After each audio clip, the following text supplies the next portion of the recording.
Hello, Karen Locke Culp of the We Turned Out Okay podcast and website here. I am answering a question from our Ninja Parenting community member, one of our Ninja Parenting community members, who today is asking a question about why her kids are annoying others and what to do about it, basically. And I'm going to read her question so that you have the same information that she phrases better than I could ever phrase it. So here we go. Why do they actually, this is a post entitled Annoying Each Other is So Fun.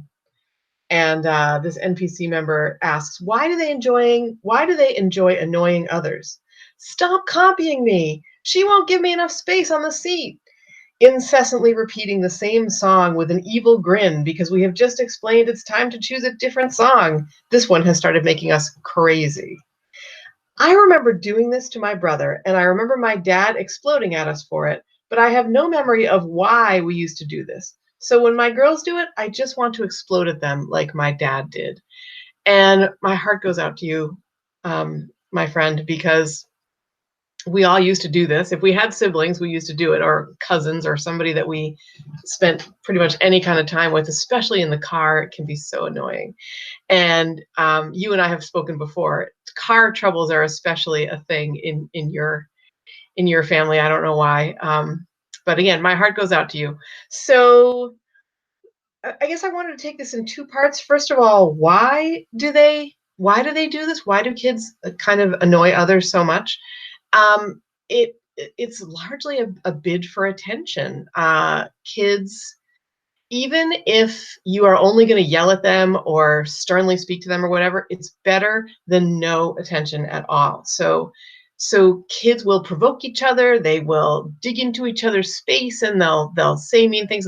So I mean, gosh, I can remember when my kids were younger, and they would just, like, a look from one would get some kind of a, can you make him stop doing that, kind of like questions. And I really do think it's just to do with attention seeking. They don't really necessarily do this if they're, I mean, in all of my years of teaching experience and in earning 2 degrees in one in human development and the other in early childhood education, it's never been a thing that a kid would be truly excited and engaged in something and purposely annoying somebody else. So you're talking about the kind of annoying that is like provoking. They're bored, they're sitting in the car, they're just looking for something to do, so they will turn around and, tweak at somebody else. I can remember growing up. I feel, I mean, it wasn't like a terrible thing, but I just remember in the car again. I had a brother who was 7 years younger than me. I was the oldest, and my middle brother and I used to take great joy in, if he fell asleep when he was like a baby, if he fell asleep in the car, we'd just kind of like poke at his face a little bit and see if we could get him to, twitch in his sleep or whatever. I mean, kids just do these things, but not when they are engaged in some activity that is really compelling for them.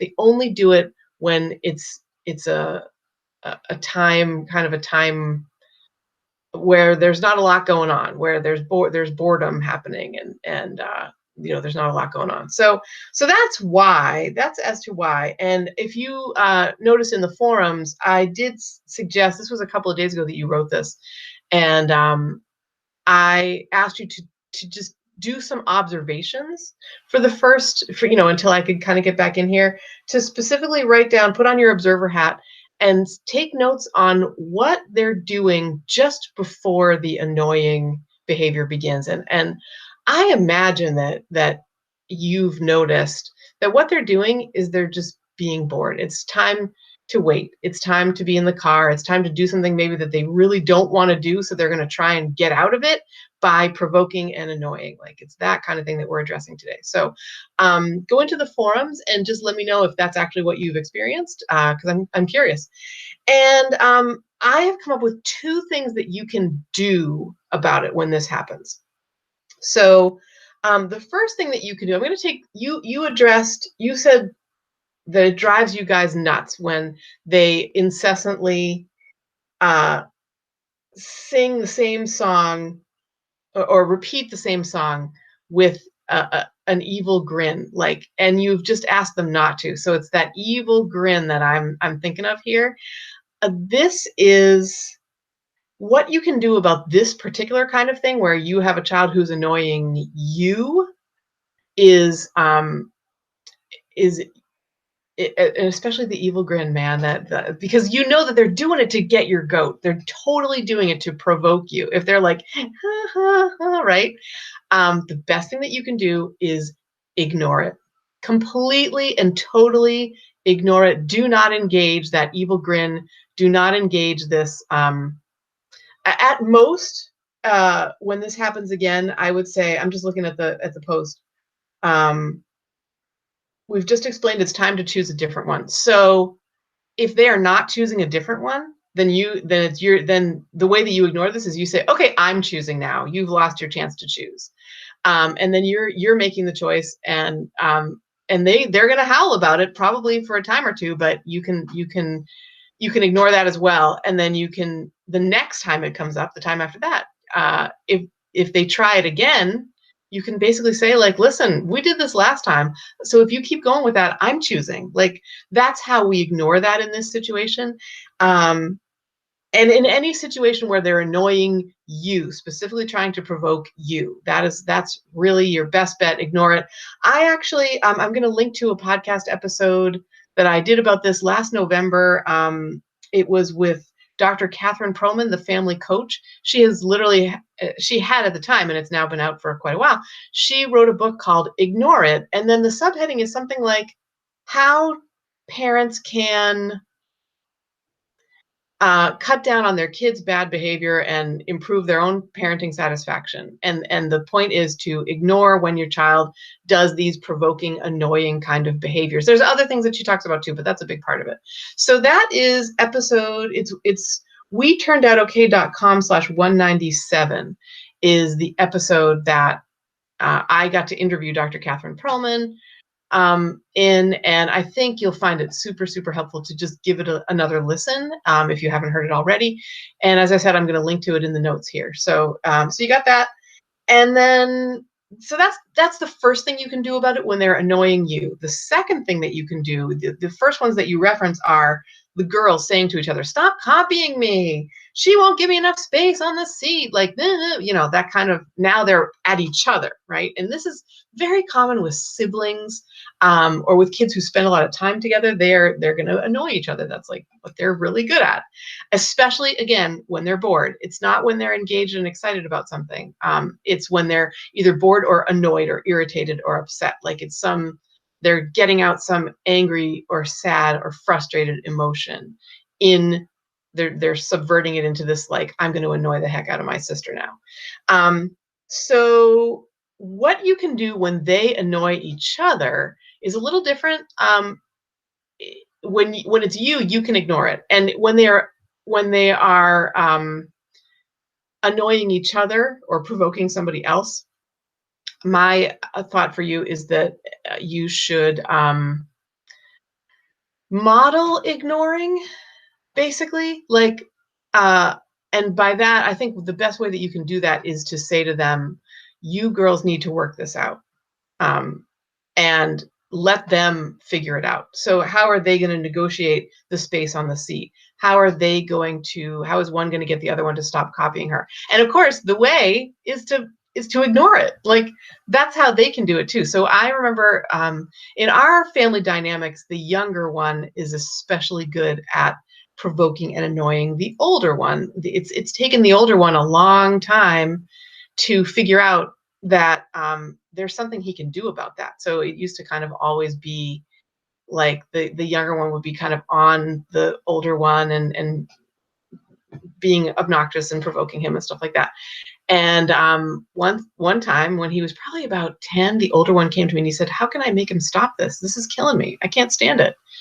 And I suggested that I told him to think of it like there's a vacuum between you. There's a sort of vacuum space.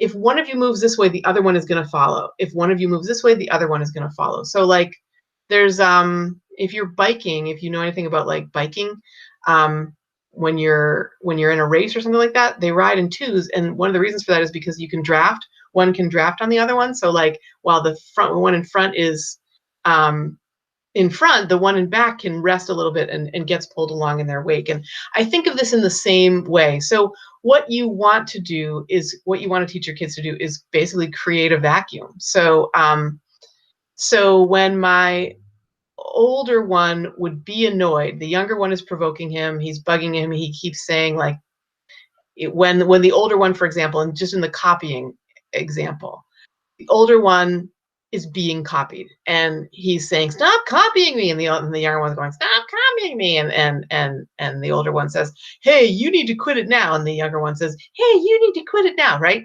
So the best thing that they can do, the older one can do in that situation, in our family it was always the older one, is turn around and walk away, or to just completely tune it out. If you're in the car and you can't tune it out in that way, completely, utterly stop playing up to it. And in fact, the older one, my older one, would say, "Okay, I'm going to stop now." And in that kind of like conclusive voice, "I'm going to stop now." And when he did that, and he would not be provoked by the little one, it got worse for a little while, but then it got much, much better.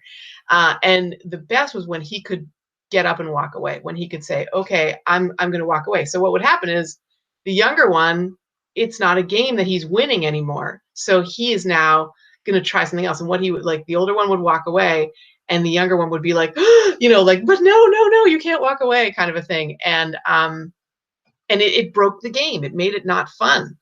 And so that's really, I feel like what you want to do is you want to help your younger one know that, or you want to help your kids know that the best way to stop your sister from annoying you is to ignore what your sister is doing.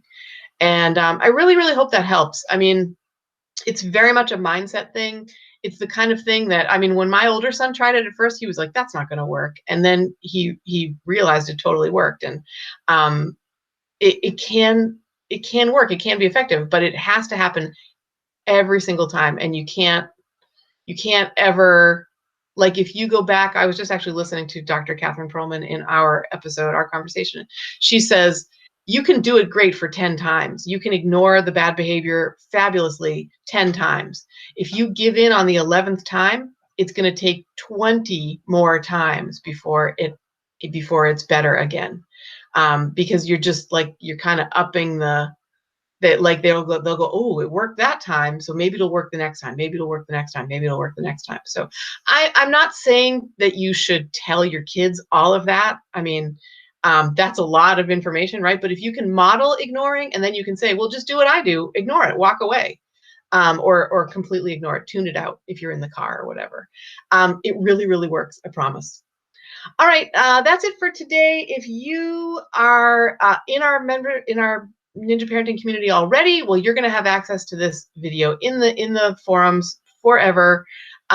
If you are not yet a member of the Ninja Parenting community and you want the kind of help that I've been able to give this member today, if you want your own questions answered, then just go to WeTurnedOutOK.com/join-NPC, and I can help you with your toughest parenting conundrums as well. And that way you can really enjoy the time you spend with your young kids. That's what we're good at. We're really good at helping parents change their kids' bad behavior to good behavior. We're good at helping parents feel happy inside because they're confident and calm, in their parenting. And then we're also really good at helping families enjoy the time that they spend together. You've got these kids, right? Why not enjoy the time you spend with them? That's what we're good at over there. So WeTurnedOutOK.com/join-NPC. Hopefully I'll see you in the community. All right, bye.